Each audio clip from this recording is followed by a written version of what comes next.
The Rockpile Report.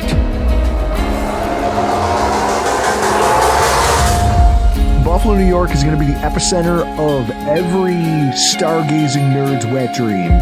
With Buffalo Bills season ticket holder, Drew Geter. If there was ever a time to break out Skyline Chili, it's when the Bills are 5-2, right? The Rockpile Report. The pettiest, hardest drinking Bills podcast.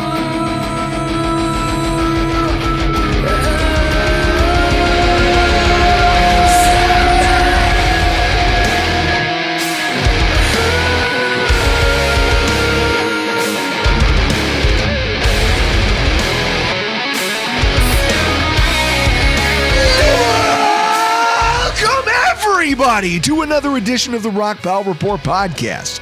I'm your host, Bill's season ticket holder, Drew Geer. That's my producer, Chris Kruger. And man, everything is better the week after you beat the Kansas City Chiefs. Literally every facet of your life. You know what I did? I sat through a meeting today. 7 hours of meeting. It's okay, though. You know why? Bills beat the Chiefs. You're unemployed.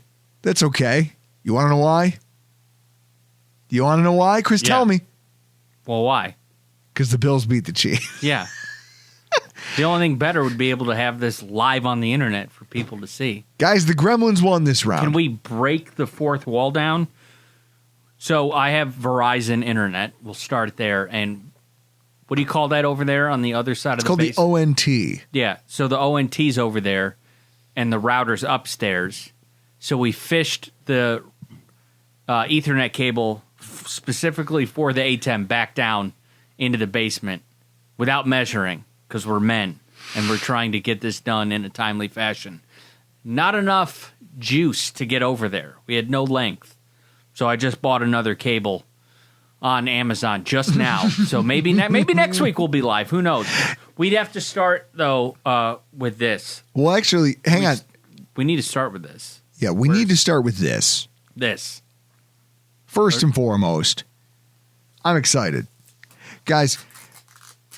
Bob Sullivan. Robert Sullivan. Well. Who knows if anyone calls him Bob. I don't know if anyone could. He didn't strike me as a Bob. No. He might. Bob is what they might call him when he's 50. He's not far away. He's in his early to mid 40s. I know. So Robert Sullivan tweeted at Greg Thompson about where do I go, what do I do in Buffalo? I've never been. I went to Wyoming, huge Josh Allen fan. Now I like the Bills. I'm coming for my first game. Where do I go eat? What do I do? And then I chimed in and said, I know of a tailgate you can go to.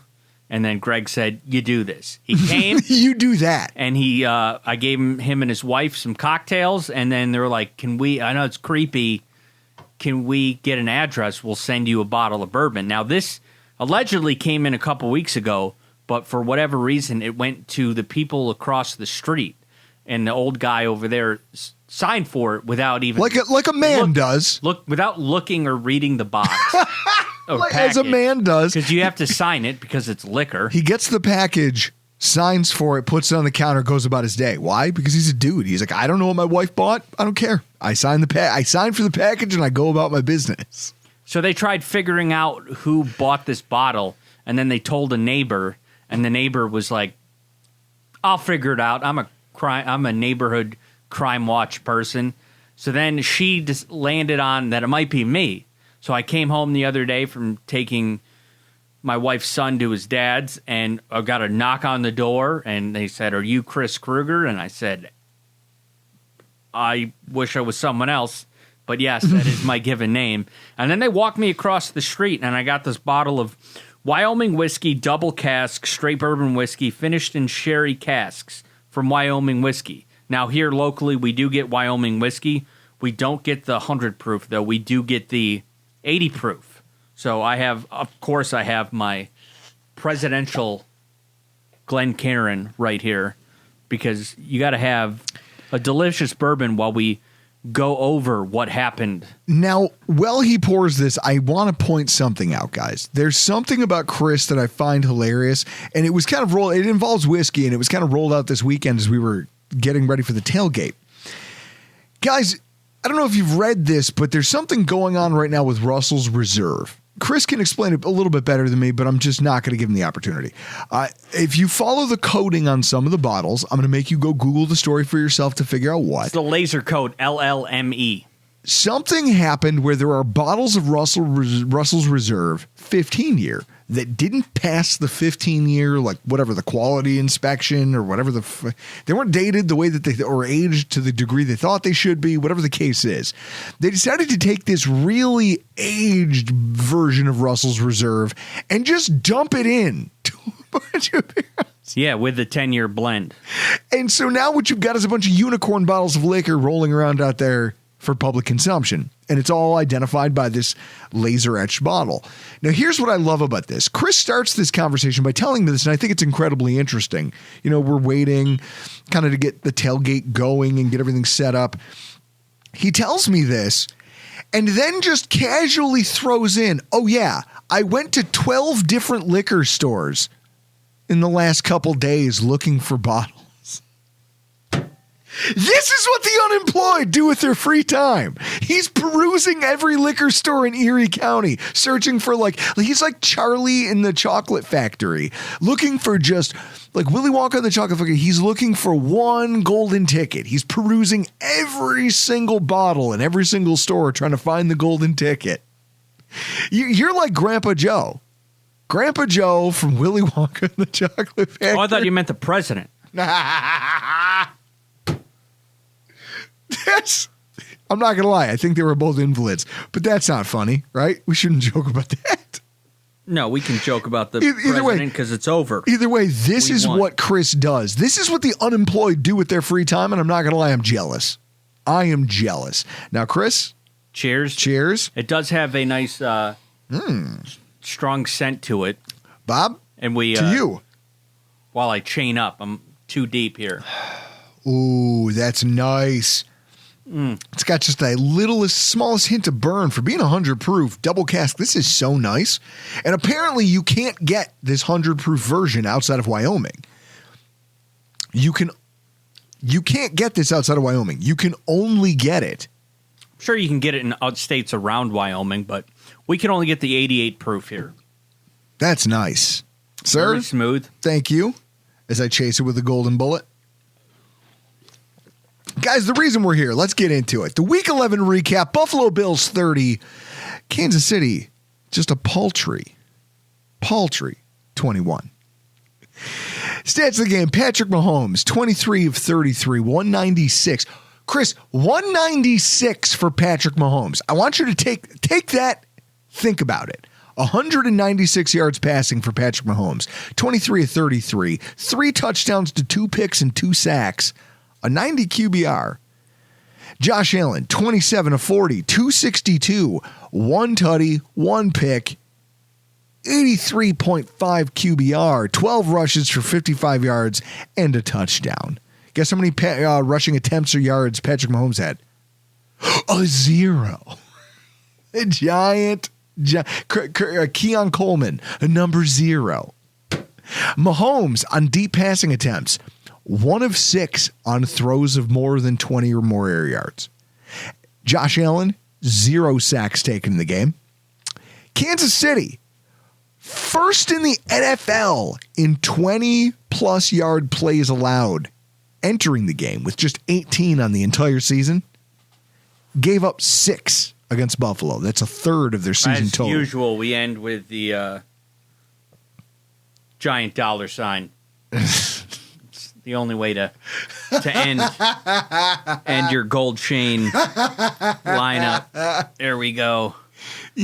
Gold chains. I wish Don Rickles was here. Like, I remember listening as a child. I remember listening to Don Rickles just torching Mr. T at his roast. I wish he was here to see this. He'd eviscerate you. This is earned, dude. This is earned. This is earned. I earned my chains. Defensive end Greg Rousseau, 6 pressures, 4 hurries, 2 quarterback hits. The Bills, 60% on third down conversions, 4 of them from 7 or more yards out. According to Next Gen Stats, Josh Allen had a 1.2% chance of scoring on that 4th and 2 run. Isn't that where you have to start this? If you're going to talk about anything, Chris, like I could talk about the tailgate and what an amazing day it was, even though, Iman wasn't there. And I did have a couple moments of like Tenacious D Pick a Destiny where him and Kyle Gass, Jack Black and Kyle Gass split up. And then they have to write the song, Dude, I totally miss you. I really fucking miss you. I totally miss you all the time. That was me over there having to cook my own chicken and put out plates and make sure everyone's taken care of and run the thing rather than just walk around and politic like I usually do. I thought we had an America's Got Talent type of crowd at the tailgate. For what it's worth, that's what I thought. And America's Got Talent. Yeah, for those that don't understand what that means, that means you're there for entertainment, the football, the drinking that happens before. Oh no, that's not me. I don't do that.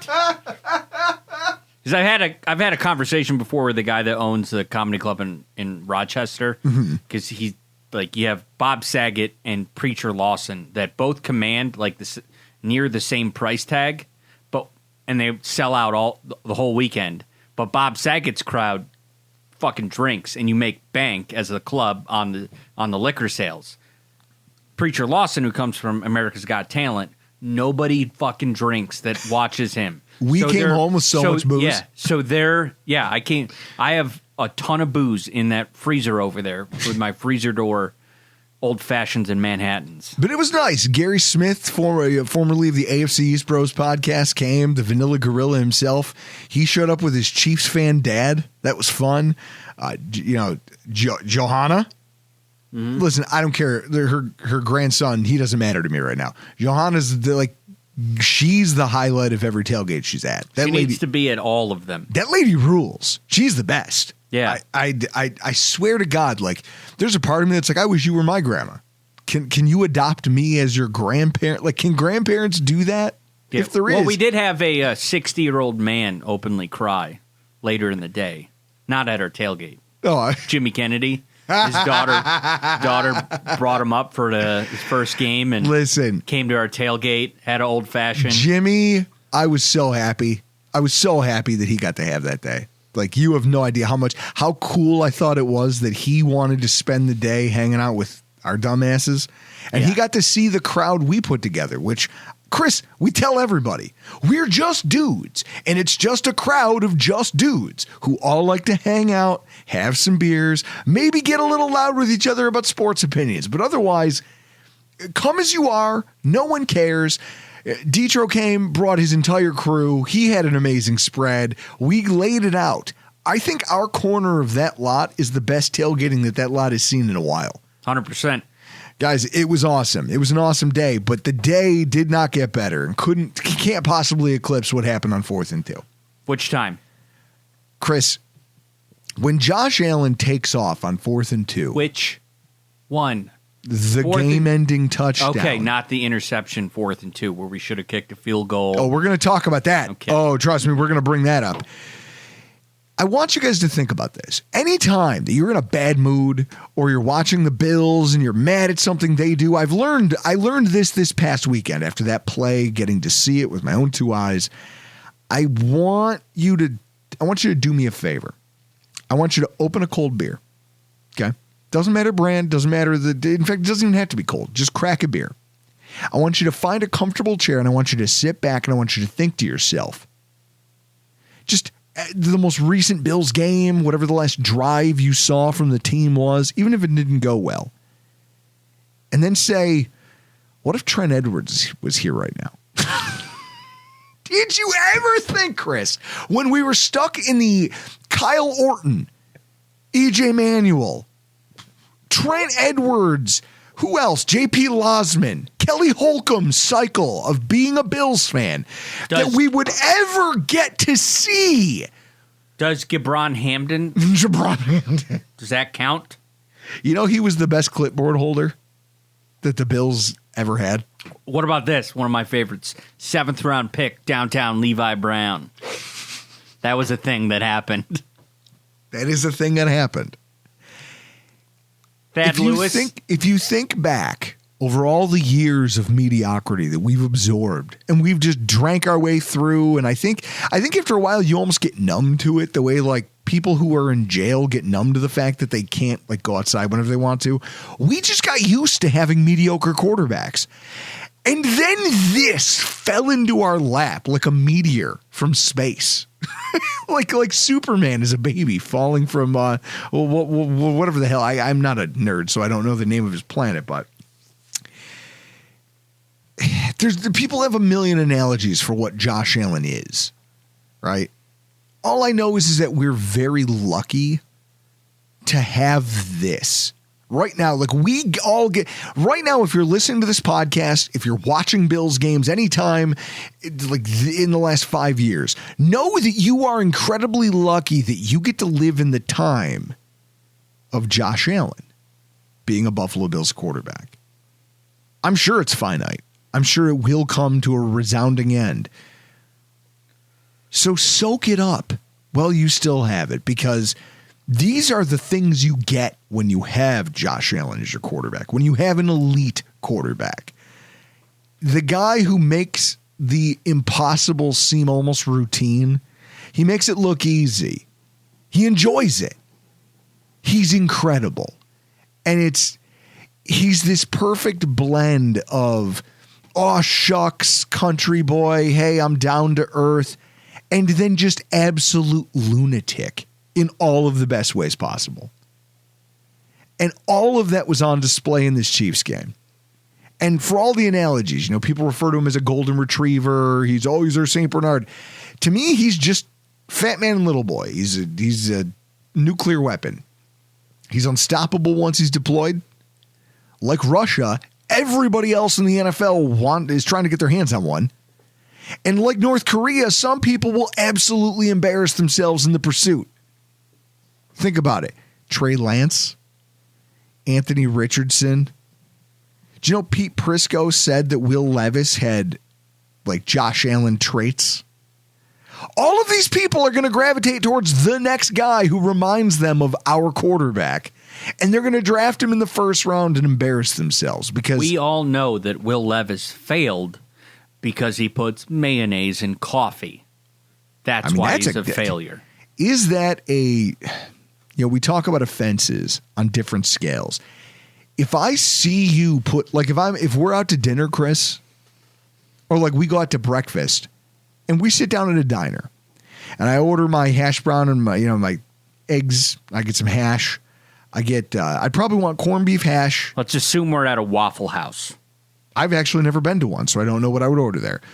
If I was at... you know what? Since I'm unemployed, maybe on a Saturday, you, me, and the boys, we drive to Ashtabula, Ohio, which is just inside the state line, and we go to Waffle House. Now, I will tell you, God, I don't know the liquor store or beer store places around the border, but it could be a twofer. You get your first Waffle House, and then you could also, with the right beer store, come home with a 30-pack of Hootie Delight. Hootie Delight. I can't believe I've forgotten all about that beer. We do need, you know what? Let's do it.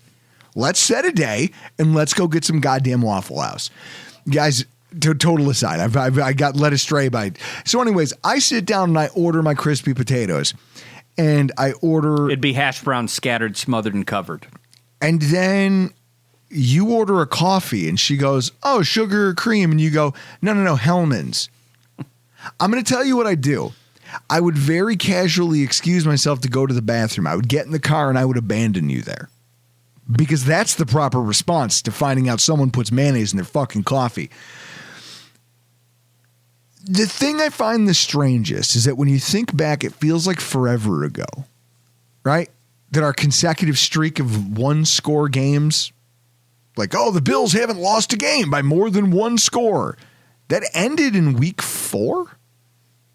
The Bills were 3-0, and they went to play the Ravens in Baltimore and got kind of whitewashed. Got kind of whitewashed there. Doesn't that feel like forever ago? Yes. That's a Josh Allen statistic. That's a Josh Allen stat. That's pure and simple. It's clearly because of him for all the reasons we got to see on Sunday. Poise when it's required, and yet he has this crazy I don't give a shit gear that he can just find, and he finds it faster than any other player in the NFL I've ever seen, right? Most quarterbacks would have waited for somebody to get open.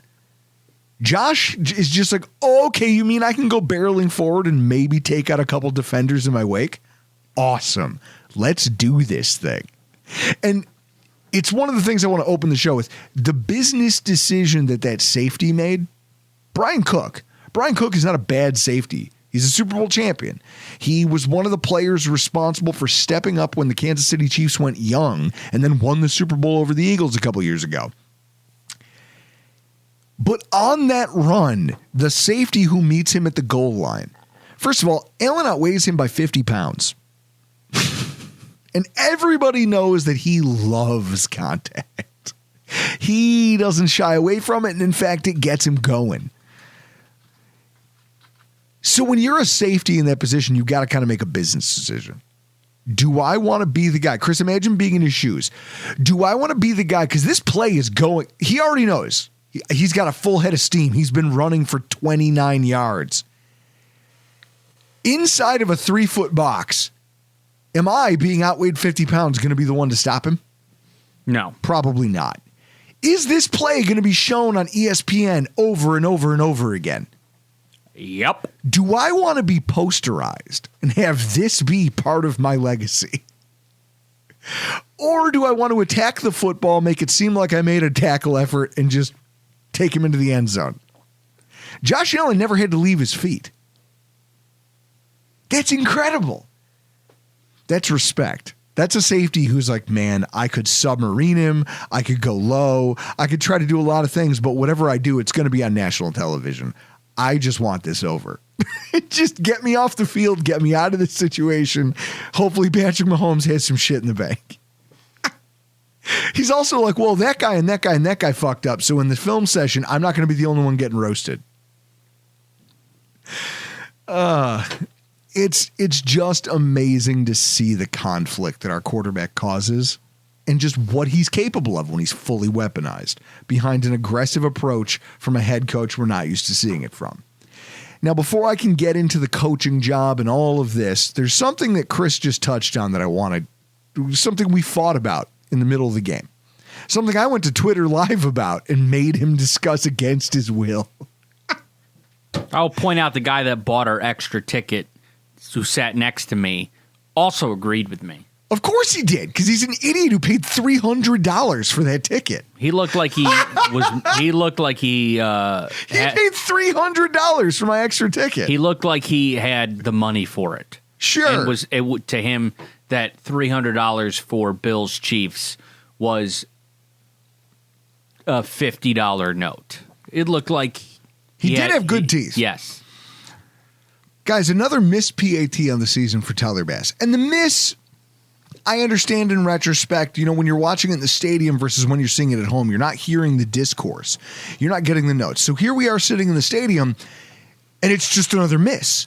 Now, I don't know that it was like, hey, if that was reviewable, they probably would have given it to him.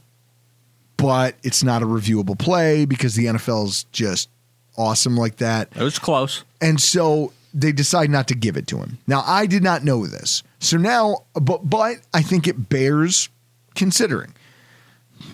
I think that miss directly plays a role in what happens later in the game when on 4th and 2, in the second half, all the Bills have to do is kick a 51-yard field goal. And instead, they decide to go for it on a 4th down conversion that blows up in their faces with an interception, gives Kansas City a short field, and ultimately a touchdown. Chris was incensed that they did not take the field goal.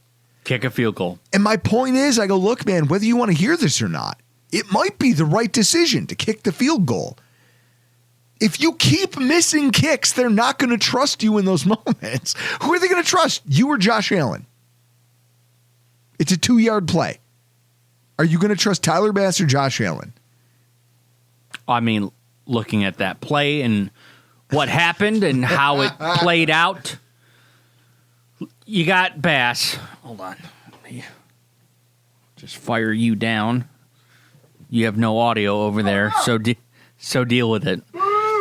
So what happens is 4th and 2, you're up, was it 13-7? With 7:25 to go in the half. You're going to get the ball for the start of the third quarter. You kick the field goal. You're up 2 scores. Now you're having the Chiefs are most likely going to take the 7:25 left in the second quarter, and they're going to use that whole time to drive the field to either out on downs, kick the field goal, or score a touchdown. We don't know what was going to happen. They got lucky with that short field off an interception. You knew they were going to score. Momentum. There was a momentum shift. You take the field goal. You're up 2 scores. McDermott, we all know, he prefers that his defense is the thing that saves the game. He loves when it's defense on the field, end of the game, end of the half. I like to have my defense out there to stop shit. 7:25, that whole drive happens. It's either a field goal, a touchdown, or turnover on downs. I would have rather had the 2-score lead, Chiefs driving the whole field, because Patrick Mahomes has been ass all year. It's not just like, oh, hey, I'm going to be a world beater all of a sudden what I've been my entire career. No, he played ass all season. So I would have taken the 2-score lead. Played ass in this game. I would have taken the 2-score lead. Now, I told you based on your logic that, we're done with Bass because he missed that extra point, which Bass comes back later to an extra point, saves the game to push it to 9. But going into halftime, we got to the same point. It could have been 16-14, the way it played out, or they could have taken the 7:25 left in the second quarter, come back and scored a touchdown as the quarter ended. I would have felt probably a slightly different your mic's still off, all right? I would have felt slightly different if the way I had it play out, because based on what we had seen in the first half, the Bills were doing a relatively good job of moving the football. So 7:25 left, the 2-score lead, trust your defense, we can get a stop, and then maybe the Bills would have got another field goal to end the half. You get the ball back for the second half, and it actually turned out they were shit with that opening drive in the second half, and so was Kansas City. It went both ways. Third quarter was an absolute shit show. But I would give me the points, the 2-score lead. Here's your mic back. You get your mic back. It is hilarious that I just get grounded on a podcast. Well, that's why you have a producer. You get sent to the corner. I can just shut your mic off if I want to. Now I got to find your sweet spot again. Oh, there's no sweet spot for me, baby. I bob and weave. I'm over here like Muhammad Ali at the microphone. Eyes can't hit with your hands. Hands can't hit what your eyes can't see. All right, yeah, you're like a butterfly. And you're like 65-year-old Mike Tyson behind the mic, dodging and weaving. All right, so this is where I want to give a little bit of praise to the coordinating job we saw, because it's got to be. Guys, look at this. Joe Brady. You want to talk about the offense and just a masterclass in play design and formational usage. We came into this game, one of the biggest concerns was the lack of playmakers, right? We're like, oh, well, Amari Cooper's still not 100%. I'm sure the bye week's going to help him, because I think they've already said that he's in the same boat as Tyreek Hill. They both have wrist injuries that will require a procedure to fix. And so in that way, they're just going to wear a brace and they're going to gut it out because they think they're talented enough to still contribute. And to his credit, Amari Cooper was early. He made a couple big catches early in drives and then kind of faded towards the end of the game, which is fine.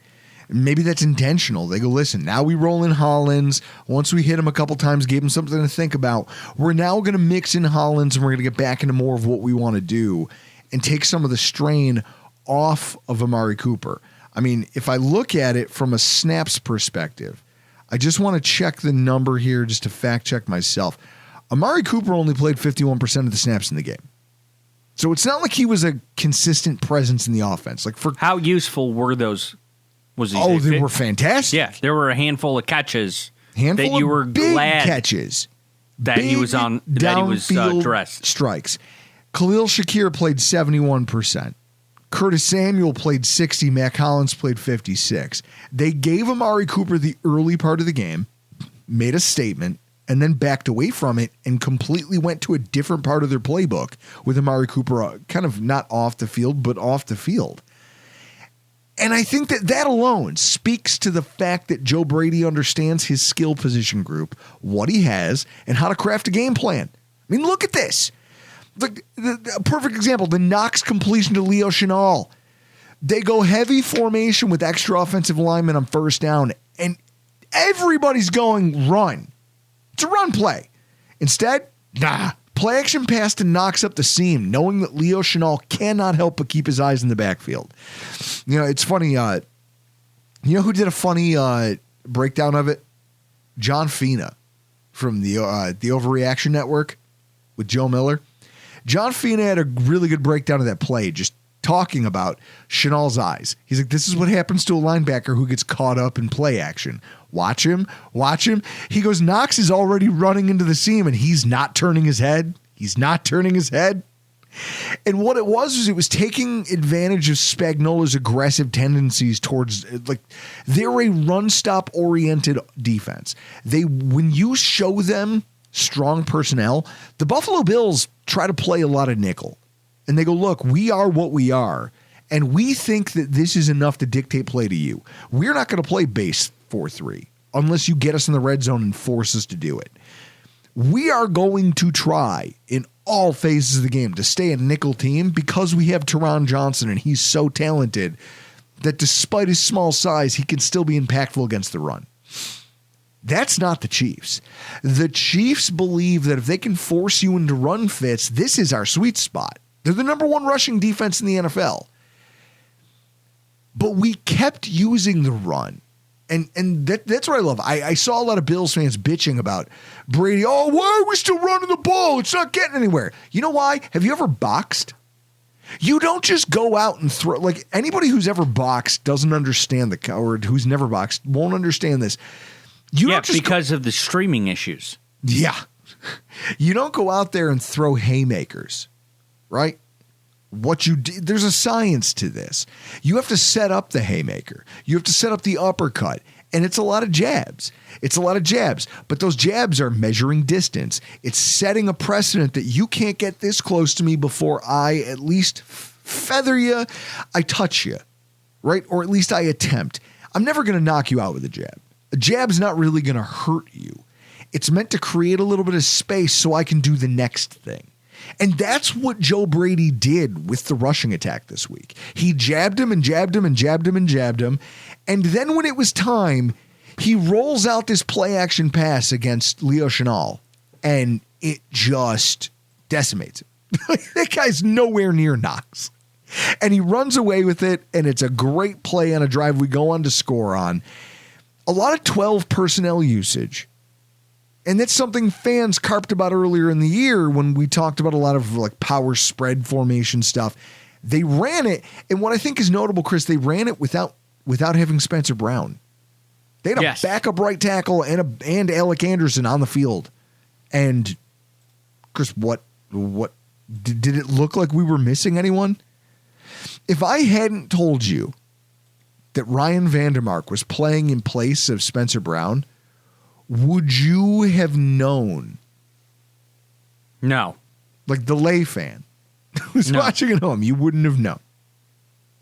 Alec Anderson only played 6 snaps. All of those plays generated positive yardage. I just want that out there. So, with that in mind, you also look at the passing game, and I'm sure Mario Granada from #Sports will cry when I say this, but he ran a lot of crossing routes that now get referred to as mesh concepts. And it's OPI. What it is it's sanctioned OPI. And that's okay as long as you get away with it. Samuel caught a few passes off these concepts. He was open for a few more where Josh just didn't see him. And it was awesome because it set up so much of what they were going to do. He said, look, we're going to constantly put their linebackers in conflict. Because if you're a man-heavy defense, like what we know the Chiefs to be, this is going to create problems. Now, in some places, like the game-sealing touchdown run, they played zone. It was still the same mesh concept, but they passed it off successfully. They did everything. They took the wide receivers away, and they gave up the middle of the field, and Josh just gutted them like a fish. It's a thing of beauty that Joe Brady and Josh Allen are doing here together. It really is. And then when KC's defense tightened up in the third quarter, Brady brought a whole new energy to the late phase of that and into the fourth quarter. He got Shakir involved multiple times. Like that fourth quarter touchdown drive, he had a 22-yard catch and run. 6.5 expected yards after the catch, according to Next Gen Stats. That means that after every single catch, Shakir was expected, according to Amazon's tech tracking and like proximity awareness, he was expected to get 6.5 yards every single time he touched the football. And vote for Kamala. God, I hate you. Though that number is up there with Deebo Samuel this week, with Nico Collins this week, with Jameson Williams this week. Premier talents, guys who are really coming on in this season in the NFL. Brady put him in position to get yards after the catch, knowing that he cuts back against the grain of a defense better than anybody. And when you watch him just give that, he gets north and south really quick. He's got great contact balance, and we just crushed him with it. They just kept attacking the edges, too, if you notice that. They just kept feathering it outside. That, I don't know. They just found an unorthodox way to attack Kansas City that they're not used to. And that's one of my favorite dynamics, right? They knew running the football wasn't going to work. They found a way to make it work. And Casey's defense, things just got away from them. They allowed 2 touchdown drives in the fourth quarter. 2. The time of possession, I've seen this decried yards per pass on Twitter. Great follow. He knows a lot about football. But he's decrying this as like, oh, time of possession doesn't matter. Defenses don't get tired. Chris, defenses don't get tired? Okay. Let's talk about this. Kansas City down the stretch, especially at the linebacker level, just stopped being explosive. As that game wore on, they looked a little slow to react to what their eyes were seeing. And then there's the issue of no quarterback spy on that pivotal 4th and 2, eh? No spy? Not a single player had eyes on Josh Allen? Counter, because I don't know this. Do they have a player that has the capabilities to be a spy successfully? Sure. They've got safeties. They've got linebackers. They've got a lot of players on that defense. But can they do it? Sure. They did it in this game. And on that play, it's like just didn't. It's like me doing your day job. Can I do it? Maybe. But I'll probably be bad at it to start. Here's a quote, a direct quote from Leo Chenal, Chiefs linebacker. Asked about what happened on that play, Leo Chenal said, we're kind of thinking we're going to get a run here. We were reminding each other that they love the quarterback keep on 4th down. When the game gets tight, that's who they trust to have the ball. We just let it get away from us. Chris, that lack of focus, like this is what happens when you're on the field as much as the Kansas City defense was. So for everyone who says time of possession doesn't matter, the fact the Bills had almost 8 more minutes of possession time, especially in that second half, we were really rolling. That's how things get away from you when your defense isn't deep enough. And the Chiefs' defense isn't right now. I mean, injuries at the cornerback position are a problem. No personnel pivot for Spagnuolo to turn to. I mean, safety Shamari Connor shouldn't be their nickel corner. He actually had a decent game. But Najee Johnson on the secondary, man, they hate him in Kansas City. I spent all of Monday listening to all of Kansas City radio, reading their blogs. They hate that guy. They want him pilloried. They want him tarred and feathered and ran out of town. And whenever they tried to put him in man situations or critical situations where it's like, oh, hey, this is 3rd and long. Mac Hollins on the final touchdown drive. It's 3rd and long. Johnson takes his zone about 8 yards too far downfield. Mac Hollins just turns around, catches the ball, runs upfield, and then Najee Johnson misses the first tackle attempt on him.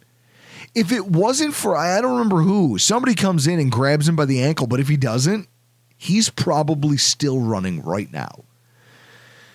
Allen just consistently went after them on the sidelines, and their cornerbacks had no answer for it. Chris, they look like a team that's missing L'Jarius Sneed. Do you think L'Jarius Sneed is having a good time in Tennessee right now? Probably not. It's the best. I couldn't have had this happen to better people. And then on the other side of the ball, Chris, as we go to talk about this, I reached into the fridge and I pulled this out. You need to tell me, what the fuck is this? I believe it is a Narragansett White Christmas because it is November 20th. It is Christmas season because Christmas starts before Thanksgiving. I do like that Narragansett has a tiny label on the can. Oh yeah, it's almost like you can barely. Let's go to your single. Hold it back because those don't focus. Do you see that little red square? It's the Narragansett logo. No. The little red square is saying Bing Crosby because there's an actual photo of Bing Crosby on this beer can. How the hell did his estate let this happen? I have no idea. He's rolling in his grave. You know what? I hope when you open that it has some flavor to it. Do you know that it's 7.4% alcohol? Did not know Narragansett could do that. It's called the White Christmas Winter Warmer, guys.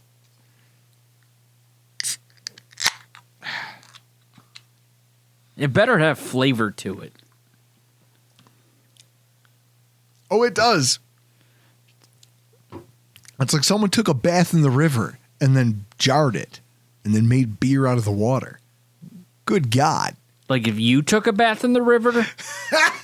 Yes, as if I were in the river with soap on a stick washing my back. If you took a bath in a river versus me taking a bath in the river, quite different. Because there'd be a lot less back hair in it. Yes, yeah, because you're a gorilla. And I'm generally clean all of the time. It probably wouldn't. It's the chains. Yeah. It's the chains. You have to stay clean if you're going to dress like that. On the other side of the, wow, God, that's bad. I have to chase it with whiskey. That's how bad that beer is. I mean, that whiskey that we got from Robert Sullivan. It jams. Yeah, jams. I'm all out. Well, why don't you come over and refill your glass? Well, if you want the show out on time, I'm done. On the other side of the ball, right? Another showcase of play calling and film study genius by Bobby Babich and Sean McDermott. And I'm especially proud of Sean McDermott. He showed us a second gear that we didn't think he had. I want to talk about, first of all, Xavier Worthy. This was supposed to be the Keon Coleman Xavier Worthy Bowl, and that we didn't get that because Keon Coleman was out. Worthy started off hot, 4 catches, 61 yards. Just cool. You are awesome. And they scored a touchdown. And then you did nothing for the rest of the fucking game? The game? He had a look at a deep ball. Chris, it's one of the most rookie catch attempts I've ever seen in my life. When you break that play down, everyone's like, oh no, he was in. Do you know that he dragged his feet before the ball ever touched his hands? He dragged his back toe and then caught the ball. And I don't know why they would have kept trying that. Look how open he was on that play. They never went back to him. The defense did this epic job of keeping Hopkins and Kelsey just from making any sort of an impact. That was the thing we were all afraid of, right? Travis Kelsey with his $11,000, $7,000, $11,000. Chris, how much did that outfit cost? Oh, it cost $7,000. Yeah, so a $7,000 outfit for a $7 performance. That's what we got out of Travis Kelsey this weekend here in Buffalo. Chris, I want you to put it on screen for everybody who's watching on YouTube to see. This is the outfit this moron got off the plane wearing. Well, not off the plane. He wore it to the game. No. He came off the plane, down the steps, wore it to the stadium, walked in with it, was strutting in front of everybody with a giant bag like he thinks he's cool. There's no way that you wear this 2 days in a row. Because that's a team bus. It looks, and he was going to the stadium. Oh, my God. This is what he wore to the stadium. Yeah, that's my point. Look at him. Look at him. Now, Chris, you're a resident fashionista. What do you think about this outfit? He looks like he belongs in the Highlight magazine. The Highlight magazine? Remember Highlights? Yeah. Looks like he belongs in that. That is what a 7-year-old would draw if he was like, oh, my buddy had a cool outfit. He would draw that. I want to know who's paying $7,000 for that. That ensemble, really? Chris, I feel like it's what is is it Billy Joel? It's still rock and roll to me. He's like, you can't dress trashy till you have a lot of money. Till you spend a lot of money. I don't know Billy Joel outside of We Didn't Start the Fire and... you barely know any of the words to that. No. Coca-Cola. Rock and rolla. Yeah. And then... Ayatollah. Yeah. Well, no, he did another song that I knew. Captain Jack? Nope. I'm going to have to Google that. Give me a second. No. Allentown? Nope. I'll know it when I hear it. I hate you. So, this is what I love. Terrell Bernard is so damn good when it comes to the middle of the field, specifically at taking Travis Kelsey away in this game. And he did so much more than that. Chris, Dan Orlovsky. Only the good die young. Chris, Dan Orlovsky had a lot to say on the One Bills live show. If you want to give us just a taste of that. When you watch, it looks like Bernard knows basically everything that's coming. It looked like he was calling things out pre-snap on a consistent basis. Them using him as the spy was brilliant. I thought that they were really good with understanding that the left defensive end would go inside. Patrick would try to get out and he would spy him. But even like the touchdown pass that he has, Patrick, like that 2 or 3 yarder, Bernard gets so mad at Taron Johnson because Bernard knew what was coming. There you go, Dan Orlovsky. There's a play that underscores this beyond anything Dan Orlovsky talked about on One Bills Live. I urge you to go listen to the rest of it, but he touches on something interesting. Terrell Bernard remember when we laughed at him being the middle linebacker? Like, oh, you're going to put this tiny guy? Because we had gotten used to having this giant, imposing Tremaine Edmonds in the middle of the field. Do you remember when you laughed at Terrell Bernard being put in the middle of the field? You yes. Specifically. Me specifically. I might have been the hardest on him. I might have been his worst critic. Here's what I love. There's one play that's kind of a microcosm of everything that Dan Orlovsky just described. It's a 4th down play, and Kansas City lines up to go for it. Terrell Bernard comes to the line.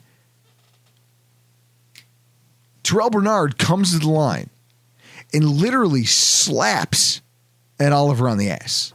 And he slides over into the B gap. And then all of a sudden you have this condensed box and now everyone's hovering. And here's Patrick Mahomes, who was probably lining up. He's getting over center. He's getting ready to take the snap and I'm going to do a dive and I'm going to come in through one of these gaps and get it.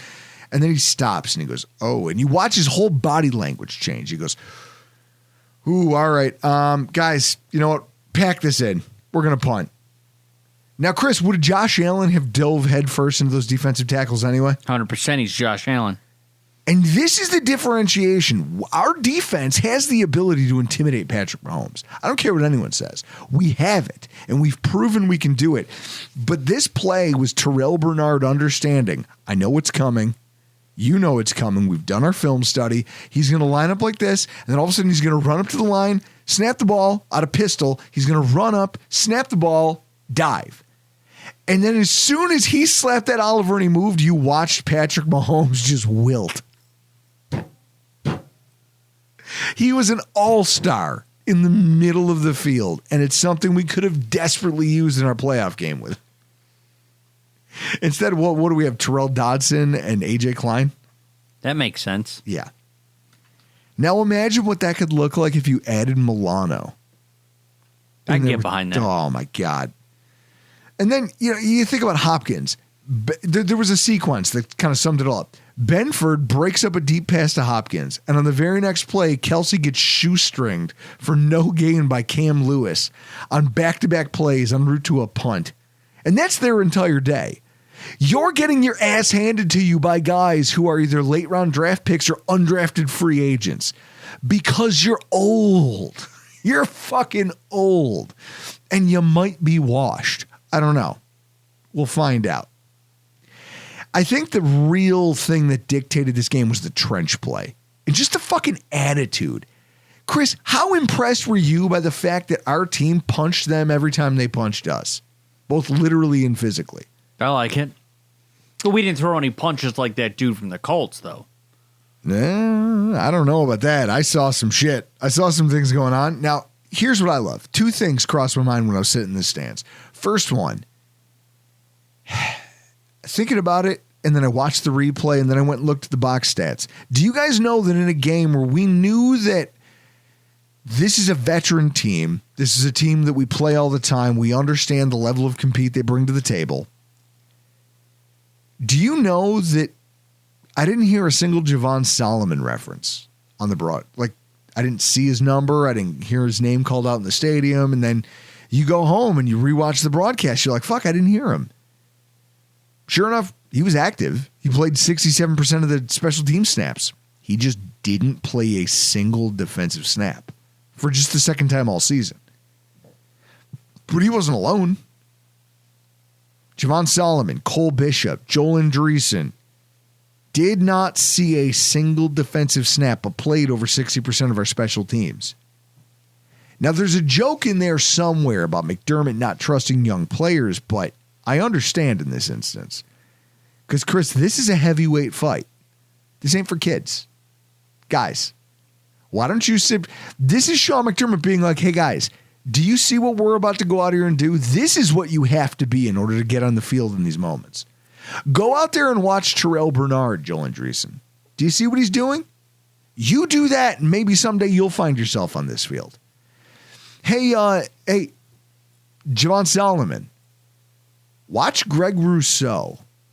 Watch how he handles this matchup against this team who knows us and we know them. This thing's a rock fight. You guys aren't ready, but you'll get ready. Watch it. Come see what it takes to hang in this atmosphere. Do you know what's hilarious? Ray Davis. Remember I kept calling for Ray Davis? Yeah, me too. Do you know that every third down play that they had, Ty Johnson was the running back on the field? Chris, he made plays. He caught passes for them. He made plays. He made great pass blocks. This is a moment where you got to watch Sean McDermott take all the rookies aside and say, look, we see you as a part of the future of this team.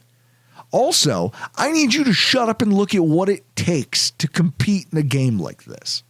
Watch these guys. Learn from them. Don't take this as offense. Take this as we want you to be here, and we need you to see the level of compete you have to have in order to earn your way on the field in these moments. All the shit that I've talked about Sean McDermott over the years, not playing rookies, I think he played it absolutely right in this moment. Would you have wanted to see Cole Bishop out there? No, thank you. No. This is grown man, veteran on veteran football. If you had given them a rookie, they would have picked on him. You need your rookies to see this and to grow and to acclimate to it. A game that you know is going to go a full 4 quarters, and even then down to the final minutes, it's going to be a fucking dogfight. And any mistake you make will be magnified. Kids, watch and learn. I love that dynamic. I really do. Like, you need to know that your players are mentally sharp and they can maintain a level of compete. The Bills did a better job of it through 4 quarters, and that's why they won the day. And I think one of the biggest reasons was just the attitude that we came into it with. Like, Chris, we had our typical displays of Kansas City being Kansas City, right? Yep. Knox gets face masked at the line of scrimmage. Now, I watched the broadcast. They were like, oh, Tranquil, like, somehow found his hand into his face mask like it was an accident. He fucking face masked Knox and poked him in the eye in the process. No flag.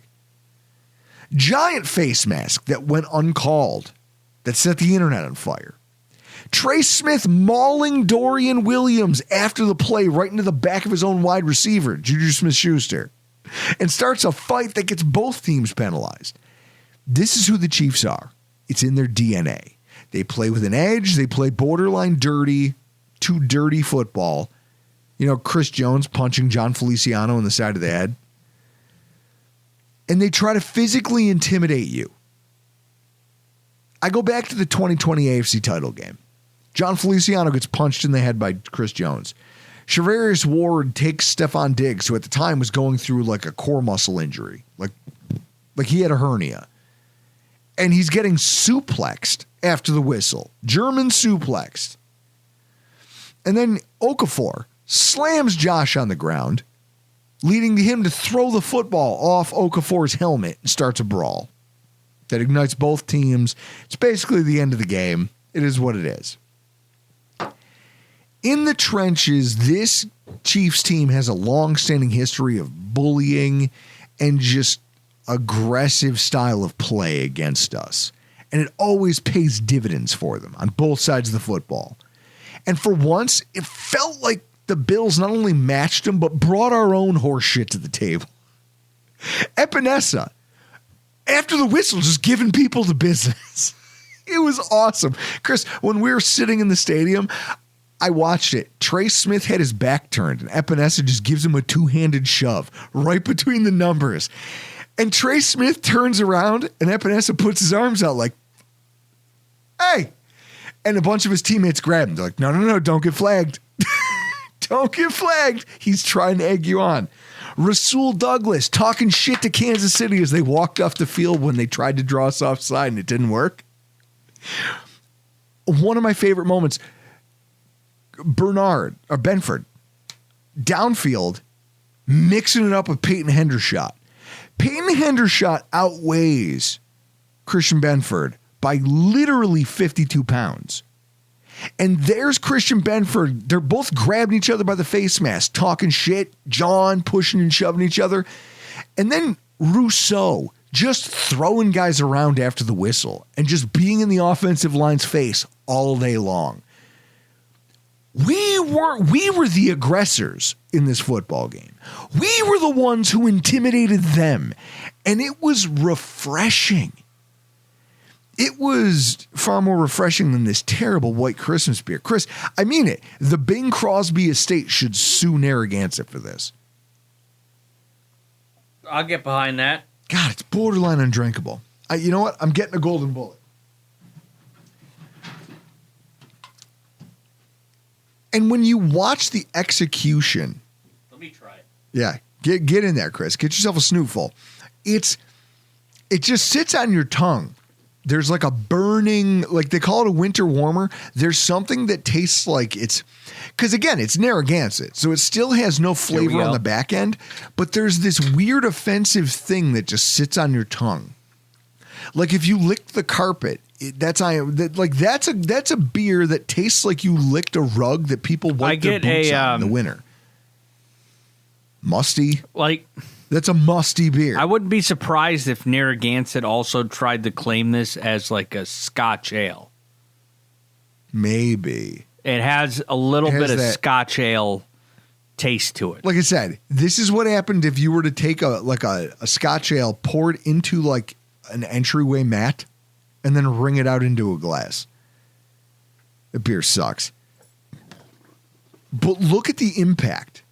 Von Miller, drive-ending sack early in the game. Rousseau got multiple pressures, aggressive at and behind the line of scrimmage, and he's just fucking mean. Like, he was just mean. And it's the coolest thing I got to see when I rewatched the game was just there was legitimate bad intent when it came to what Greg Rousseau was trying to do. I got to get that taste out of my mouth. Yeah, exactly. Oh, you're eating some beef jerky? Yeah. Throw me a piece of that. All right. See if we can get that. Yeah, You get that? No. What about that? Because you're an athlete. Guys, we're eating jerky on the podcast because we're professionals. Here's what I love. We won the penalty yardage battle. Not. What was Land Clark's stats? Wasn't he like number one for false starts? Yep. So you knew he might have. I don't even know if he got Jawan Taylor on a false start. Got him on a hold late in the game. And I heard the quote from a Chiefs fan. Jawan Taylor is on a Joe DiMaggio streak with these final minute penalties. Apparently, he's a fucking problem. But you look at it, 17 pressures. That's all we got because their quarterback's very good. Their interior offensive line is good. But 2 sacks, 5 other quarterback hits. We won the line of scrimmage. Like, that's it. And we took away time to throw and just we disrupted their offense all over the place. Under pressure, Patrick Mahomes was 4 of 11, which is just 36%, for 19 yards, 1 touchdown, and 2 picks. Well, of course, here's a question. How much of Patrick Mahomes' struggles go back to the fact that he's got a brand new wide receiver core who doesn't know him? Also true. Travis Kelce does, like, everything Travis Kelce does is basically an option route. He and Patrick Mahomes have developed that chemistry over the years. So now, what you have is Juju Smith-Schuster, Xavier Worthy, Noah Gray, DeAndre Hopkins. They're all learning how to be contributors in this offense. The problem is that you could have made it more simple, simplify the offense to help those guys. Because the problem is when you call these downfield passing plays, and Patrick Mahomes gets into trouble behind the line of scrimmage. He took a 5-step drop, I took a 5-step drop, a 7-step drop, and no one came open immediately. And now the pressure's coming, and my offensive line can't hold up, and I don't know what to do. Those wide receivers have to be able to sense that and know where Mahomes likes to throw the football to. The fact that they don't know that, like, Chris, how many times you're starting to see it with some of the Bills wide receivers? Right? Like, we did the same thing. We overhauled our pass catchers. Yep.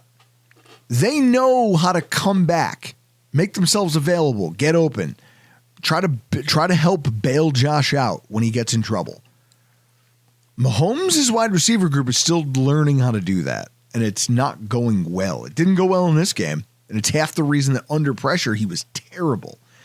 And then, like, on Kansas City's second touchdown play, they get down to the red zone, and despite that interior offensive line being as highly touted as they are, Epinesa and Dorian Williams both make giant plays, and we take them to second and third downs from inside the 5 multiple times throughout the game. Hunt tried jumping for a touchdown and just got boxed up, just got sent home. The touchdown passes were both really good plays that Patrick Mahomes basically had to create time behind the line of scrimmage where we're in the red zone. We're not going to blitz. And then just the receiver had to make a really good catch. Our front 7 was a problem for them the entire night. And the game plan was perfect.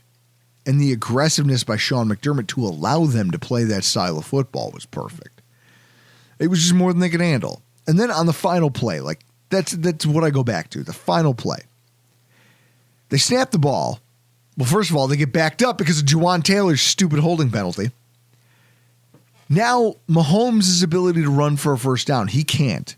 He knows it's 4th and 12. I can't run. Everybody knows it. I have to throw. They spy Mahomes anyway with Dorian Williams. Off the snap, the offensive line kind of wins, but Wanya Morris isn't going to hold Greg Rousseau forever, and Patrick Mahomes feels it. So he starts rolling away from his left. He's rolling to his right. You know, the interior offensive line kind of crashed this way, but everything's starting to come around back towards him. And that's when Dorian Williams breaks on him with his speed. He's fast. He starts to close, and Mahomes realizes, I have no time to set my feet. I have to launch this ball. And I think I see a guy I can get it to. Now, Chris, I don't know what I'm more impressed by. The outcome of the play or the fact that Patrick Mahomes on the run can just, with his hips like a baseball, like not even a pitcher, like a shortstop, can with just rotation from having one leg planted, can send a ball 25 yards in a rope. Makes sense because his dad played baseball. His dad also drank and drive a lot. Yep. Although, I mean, if you look at my jacket, I'm better now, but man, did I used to be something. So with that in mind, it's that moment right there, like that play design of, hey, we're going to keep Dorian Williams as a spy. Why are we spying on 4th and 12? Because we know he's going to get away from the protection, but we're going to then send it's almost like works like a delayed blitz. And when Dorian Williams crashes, there's nothing Mahomes can do but to huck it up. And that's why the ball is 2 yards short of its intended target and ends up in Terrell Bernard's hands. That's it. So our defensive line really showed out. But the offensive line also deserves some flowers because I'll tell you what, Ryan Vandermark, Chris, I said it earlier, if I hadn't told you Spencer Brown wasn't playing and you were a Lay fan, would you have known? No, I wouldn't have. No. On offense, Josh had a ton of time to work with. And when Kansas City blitzed, all they did was give him escape lanes and just say, look, here's what we're going to do. We're either going to eat it as a unit or we're going to give you a way out so that you can continue a play, either extend it or run. That's why he has 51 yards rushing in the game. You take up the 29 yards, he still has multiple rushes for first downs in this game. They allowed pressures, but none of them were game-wrecking, negative play forcing kind of things. Unlike Mahomes, Allen thrived when you put him in pass rush situations. 9 of 14, 64% with a touchdown and 197 yards passing. What, Mahomes had less than 20? No idea. We jacked them up. Ryan Vandermark, better than a swing tackle. I love the coaching. Again, we talk about me not having faith in Terrell Bernard. I didn't have any faith in Ryan Vandermark. Now look at this. Here we are talking about him stepping into a game, like a giant game against a really disciplined, really talented opponent, and he doesn't look like he doesn't belong in the NFL at all. And in fact, there was a sequence where Deion Dawkins got rolled up on for a second and had to come out of the game. Vandermark just switched over to left tackle seamlessly. And that play was fine. It's just a testament to how good this franchise is at identifying talent and rolling, right? They ID talent, they teach, and they roll. But I think the most impressive thing about our offensive line was Osiris Torrence against Chris Jones, and that's why he's this week's hero of the game. Don't take it personally, all right? Franchise star players are a lot like Highlanders. There can only be one. I want you guys to think back to who some of the guards have been that we've had out there when the Chiefs played. In 2020, when we took them to that AFC title game, the last time we saw the Chiefs in the division title game, you know who our guards were, Chris? No. John Feliciano and Ike Butker. Makes sense. Same thing the following year. The year after that wasn't much better. We've always had mediocre guard play when we ran into them, at least like this. And now you've got Torrence, who didn't have a great time out the last time he played the Chiefs. He was an absolute monster in this game, especially when it came to Chris Jones. Something about that matchup, Brian Baldinger. I'll retweet it if you want to at Rockpile Report on Twitter. If you want to go to our Twitter feed, I will make it the pinned tweet because I love this. Osiris Torrence really dug deep here because Chris Jones has ruined most games. Like there was the game he leg whipped Josh. Like we almost didn't win that game. And he's back there fighting with the ref and he's arguing with Josh and he's doing all these things. He's a dirty player and you need to keep him away from your quarterback at all costs. Torrence treated him like an old man in this game. Rep after rep after rep, he just kept winning. And he'd win with power. He'd stymie the bull rush and then turn him inside. Because Torrence is a huge dude. He's massive. Chris Jones is used to winning with his combination of speed and power. But guess what? When you run into another guy who has power and technique, it's hard. And you saw that. Go back and rewatch the game with sober eyes and just watch Torrence. It's one of the best parts of the entire game. And in all honesty, Chris, who's the only guy in that front seven anymore for the Chiefs that you're actually afraid of? Just Jones. It's Jones. So with that said, we have a young guard who's capable of just putting this guy on ice and not allowing him to destroy our game plan. And that was the difference in the game. Their offensive line couldn't afford Patrick Mahomes the same. They couldn't afford him the same. And that's how everything fell apart for him. We owe Torrence a debt of gratitude. Chris, I'll raise a glass to him. Cheers. Yeah, because you can't drink anymore or else you'll be bombed. Yeah. And then the zero of the week. Delusional Chiefs fans. You look like death warmed over. Every time I look at you, I lose my fucking appetite. Chris, I'm pretty sure most Kansas City Chiefs fans are decent, hardworking people.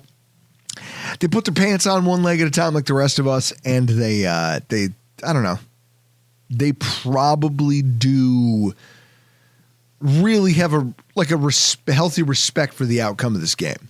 You know, like you should most contests where one team is overwhelmingly better than the other. Mm-hmm. You should just respect it and move on, right? Yes. I hate Chiefs fans forever. Not the guy who came to our tailgate and made risotto in a foil pan. Did you get any of that? Yeah, the Canadian. Tell me he wasn't amazing. Yeah, he did good. And his mustache was unstoppable. That's why I called him Geraldo. Their reputation gets ruined because their fan base is full of raving morons. I present Exhibit A, this fucking guy. What is it? Brad, what do we have here, Chris? This dude? Yeah. Brad, here we go. Brad Henson Productions. Brad Henson says, I'm sick and tired of hearing. Oh, no. Chris, if you want to show him the tweet about how this is all 4D chess and this is all just a big ruse by the Kansas City Chiefs. That one? Nope. Next one. This one. There we go. For those of you listening on audio, I'm going to read to you what Brad Henson decided to tweet out. Listen up, everybody, including Bills fans. Andy Reid doesn't show his hand when it comes to anything in regular season. They barely used Hopkins. They didn't try with Kelsey either. Why people can't pick up on this still blows my mind. And then there's like a gif of Andy Reid making some like gay smile to the camera. And this is the worst part of the whole thing. His own fan base starts ripping him. They're like, you do know we didn't throw this game. Like, you do know the Chiefs came out here trying to win. And yet, here's these idiots out here trying to pretend as though, oh, well, you know, the Chiefs didn't really care about a perfect season. You know, they didn't care about that because they know. Chris, go through the tweets if you can. Like, they didn't care about a perfect season because, yeah, here we go. The more I've looked into the game, the crazier my opinion has gotten. It's like Andy intentionally applied a different game plan than he originally would have. And then this Brad Henson responds, you also notice no one was injured. Remember, Reid is playing chess when other people play checkers. Oh, Chris, because you know that a coach's game plan has to do with who gets hurt. And it's just... There are Chiefs fans out here like Charlie Kelly trying to tell you about Pepe Sylvia. trying to convince people. Here we go. Brad Henson. I'm sick and tired of hearing all these media people and Bills fans that they exposed us and know how to beat us. No, you didn't. We played vanilla to not show our cards. The prevailing thought amongst this crazy, like, QAnon section of Chiefs fans is that they didn't lose. Oh, here we go. Well, we'll talk about that in a second. These QAnon morons who think that the Chiefs intentionally lost this game, Chris, because, well, we didn't want to tip our full hand. It's the NFL. If the game didn't matter, wouldn't they have benched Patrick Mahomes? Correct. Not risked him tearing an ACL in the middle of the game? Correct. It's the dumbest shit I've ever heard. I tweeted out that the copium, for those of you who need some history in your lives, go Google what the Opium Wars were. I had a tweet that said the copium here is so strong that Britain took one look and decided to invade go seize Hong Kong again.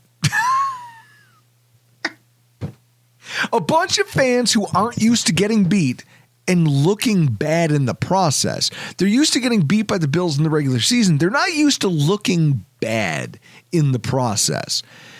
And then here might be one of my favorites. Weapons grade stupidity.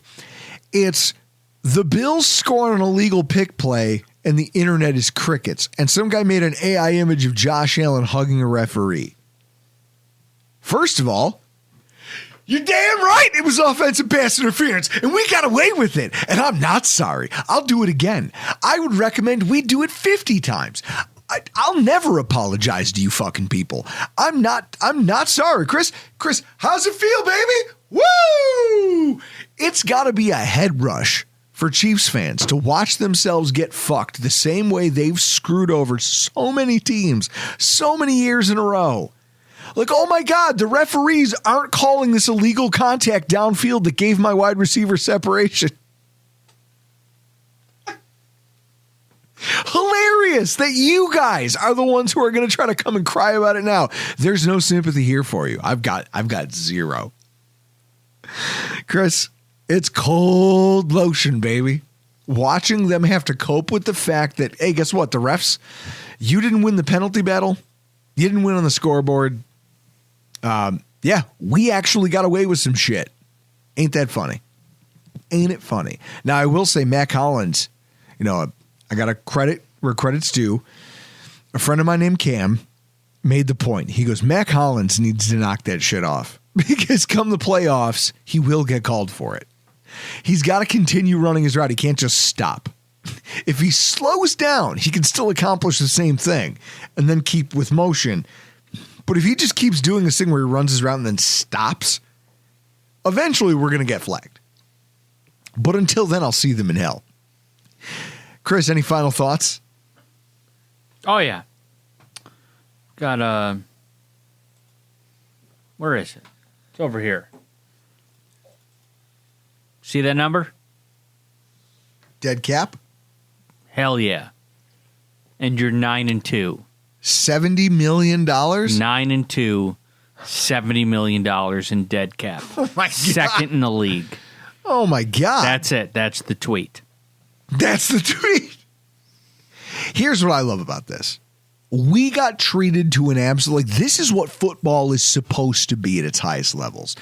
Now, I'm not shocked when I saw the tweet from CBS that their broadcast hit it's the highest, it's the most watched regular season game since Brady, Peyton Manning in 2009. Both guys at the height of their powers, great teams, duking it out, 4 o'clock window, the whole country's watching. I'm not shocked. Yeah, 31.2 million viewers was the highest of any regular season game since 2007 outside of Thanksgiving Eve. Yeah, we crushed them. Because what you're watching is two quarterbacks who it's like two Supermen just fighting each other. It's, if you're a comic book nerd, it's, what is it? Oh my God, who killed Superman? No idea. Google it for me. Who killed Superman? Who killed Superman? I remember reading the comic as a kid. There's a guy, Doomsday. It's Doomsday versus Superman every time these guys get together. It's a heavyweight fight to the death. A lot of people get hurt in the process. And both of them were showing off their willingness to make ballsy decisions to win. And that's what makes these so exciting. They make the calls that a Joe Burrow could never. Joe Burrow's talented. You know what Joe Burrow would never do is try to run 29 yards through contact for a touchdown. You know what Joe Burrow would never do? Joe Burrow would never pull some of the throws or attempt some of the things that Patrick Mahomes does. I mean, I look, both of them had a bad interception on just terrible decisions to lob footballs into traffic. Like, it's not slow pitch softball, assholes. But they believe in their own ability so much that they think they can get away with it. Mahomes, that throw to the goal line to set up their second touchdown, he has no business making that fucking throw. There's two Bills defenders. It's Teron Johnson is in his face, Peyton Hendershot bracketed by Rapp and Benford, and he throws into double coverage at the goal line because he's got arrogance. He's like, fuck you guys, I can make this throw. And he did. And it paid off. Josh Allen, time and time and time again with sharp throws, just decisions to tuck and run with power, bowling through guys. The 4th and 2 play. Like, this is it. This is what makes instant classics every time these guys get together. It's because they are two Marvel characters just duking it out. And it's carnage and there's collateral damage and a lot of people get hurt in the process. And at the end, what you're left with is smoldering wreckage and one team has a victory. And that's what we saw. And luckily this time it was us. But in the wreckage of that, I don't want this to get lost. All the times I've ever sat back here behind this microphone and made fun of our head coach, Sean McDermott, for sitting back here and talking, for showing up, Chris, in post games and going, well, you know, we pissed on our leg today, but we'll learn from that. You know, I had too many men on the field from a point after that could have iced the game. We'll learn from that. We'll learn from this. We'll learn from that. We'll learn from everything. Does this start to feel like the season where Sean McDermott might have learned some things? I got to see it first. I think we just did. Look at this. How many times could he have gotten? How many times? How many? Hey, was it the playoffs? No. And have we beaten the Chiefs before in the regular season? Sure. Yes, I need to see it in the playoffs. But you don't understand the departure from everything I know Sean McDermott to be that we just watched. Like, if I'm being honest about this, and I'm trying, again, I'm a known McDermott. I don't want to say contrarian, but I'm not a fan of his. It was impressive to watch him step up to the plate and in big moments allow his coordinators to call plays that were ballsy. They were aggressive, right? All the times we've bashed him for being, hey, you go back to 13 seconds, conservatism. That's what we've equated with our head coach. That guy wasn't in the building on Sunday. What I saw on Sunday was a coach who was willing to put everything on the line. I want my team to be able to buy into the idea that when it matters, I'm willing to, let's roll the dice. Let's go for it on 4th down. Why? Because fuck them. That's why. Why are we going for it on 4th down? Because I can't afford to give Patrick Mahomes the football back in a 1-score game. We're not doing that. No, we'll keep the ball and we'll live and die with my unicorn quarterback. And Chris, was he rewarded for his faith? Sure. Of course he was. The two of them together, if we can just get that Sean McDermott combined with his defensive acumen and a willingness to let his clearly talented offensive coordinator and defensive coordinator create and game plan and craft attacks of your own, and let's work them together. And then, oh, by the way, let's weaponize this guy. We have a unicorn. He's the most talented player in the entire NFL, the most physically gifted in the entire NFL. Let's weaponize him. Fuck it, cut him loose. Damn the torpedoes. That might be the right combination of things you need in order to win yourself something meaningful.